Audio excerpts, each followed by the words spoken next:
আসসালামু আলাইকুম, welcome my new video. না মানে এত সকাল সকাল উঠে রেডি হইতে পারবে না। না মানে সকালবেলা উঠা মানে সাথে সাথে যে রেডি হইতেছে না, চোখে ঘুম একটু ভালো লাগে না, মানে কেমন যে লাগে। যারা কাজে যায় তাদের তো অনেক বেশি কষ্ট। আসলে যারা কাজে যায় না, বাইরের কাজে, সকাল সকাল ঘুম থেকে উঠে রেডি হওয়াটা খুবই টাফ ব্যাপার, খুবই আমার কাছে মনে হয়।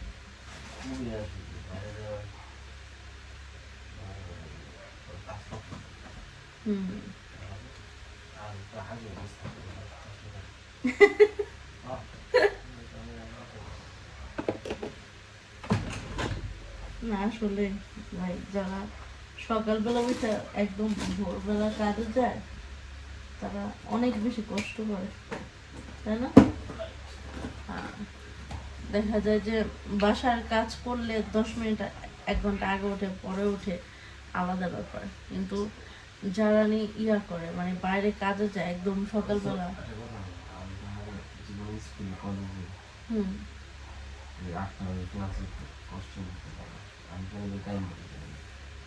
আপনি টাইম মতো যাইতে পারতেন স্কুলে? আপনার কি ফাঁকিবাজি ছিলেন? তবে আপনি কোনোদিন স্কুল কামাই দেন নাই, তাই না? মানে পরে গেলেও গেছেন। আর আপনি তো ফার্স্ট বয় ছিলেন, ওই ফার্স্ট বয়রা একটু দেরি করে গেলেও সমস্যা নেই।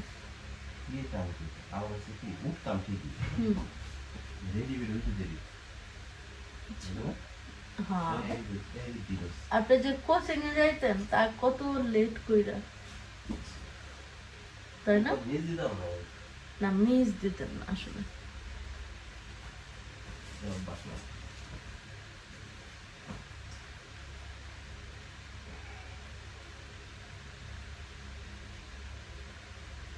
এত সকালে রেডি হইতে কার ভালো লাগে? যাই হোক,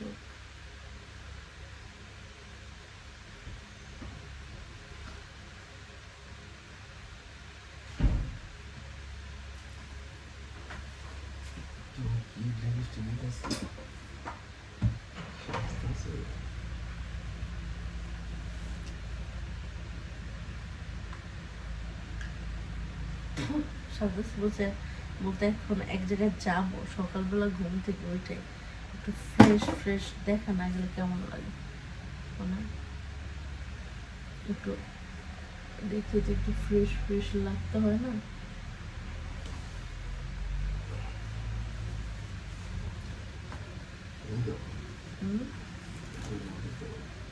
ঘড়ি ঘড়ি করে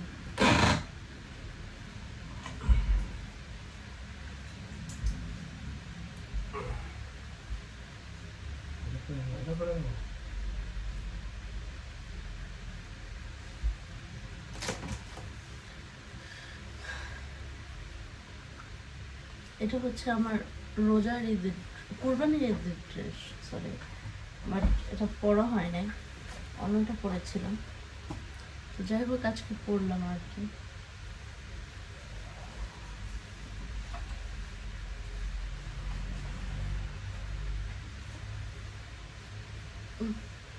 চিরানি কই ভাই?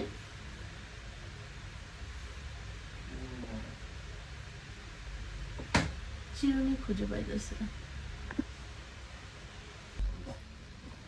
বুঝে না?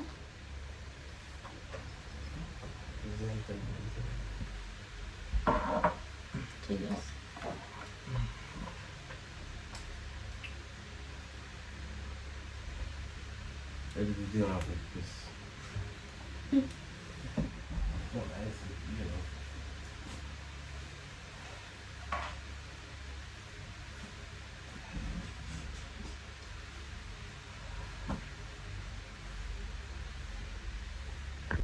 এই ধরনের দুলগুলো আমার খুবই পছন্দ, আমার কাছে মনে হয় সব ড্রেসের সাথেই পরা যায়।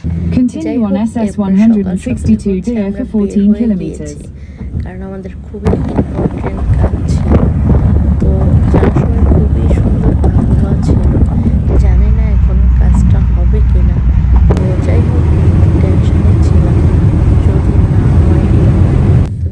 পাচ্ছেন ইতালির যে আগ্নেয়গিরি পাহাড়টা আছে ওইটা দেখা যাচ্ছিল, আর কত সুন্দর ফুল। আসলে ইতালিতে যখন সামার টাইম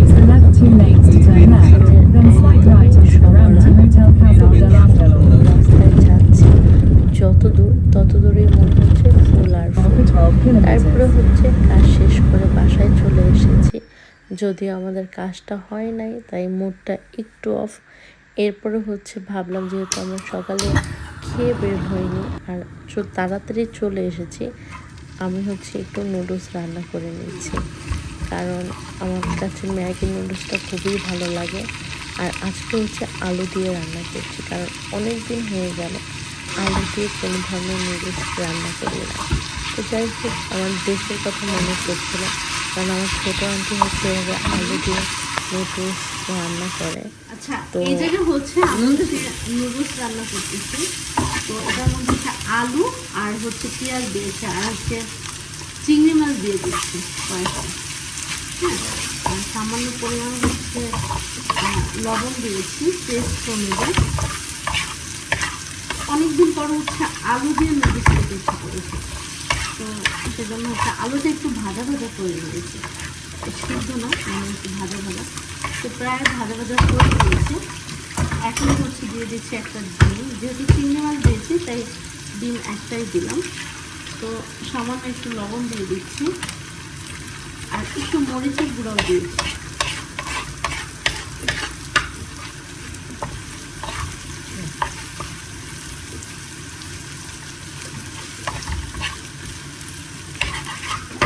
একটু ভাজা ভাজা করে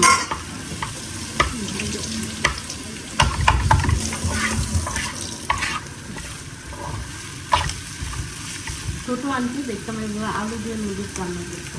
তো এখানে আমি 1 কাপ পরিমাণ পানি দিচ্ছি, আরেকটু পানি লাগবে, আরেকটু বেশি দিয়ে দিলাম পানি। আর চুলার আঁচটা কিন্তু বাড়িয়ে রেখেছি।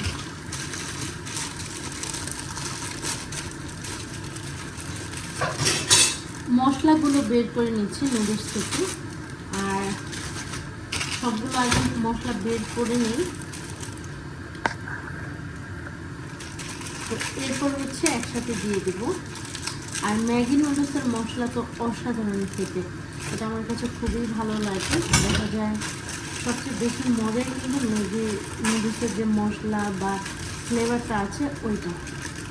তো পানিতে বরফ চলে এসেছে, তো নুডলসটা আমি ভেঙে নিচ্ছি, দিয়ে দিচ্ছি।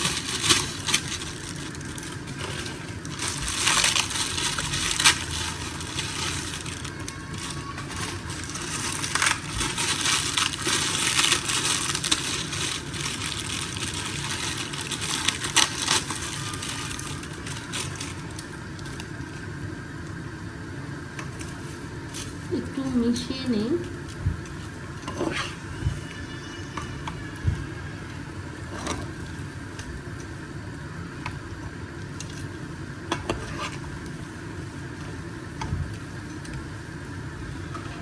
এখন হচ্ছে ঢাকা দিয়ে ঢেকে দিলাম।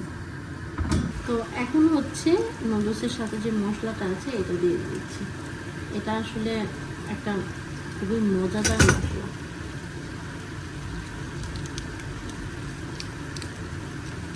খুবই টেস্ট এই মশলাটা। চুলার আঁচটা একটু কমিয়ে দিলাম।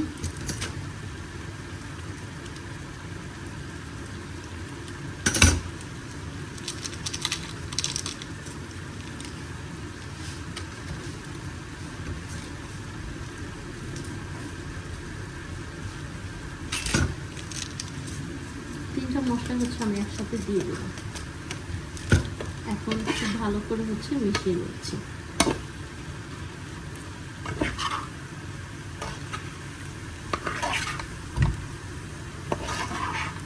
আঁচটা একদম কমিয়ে এগুলো করে দেবো।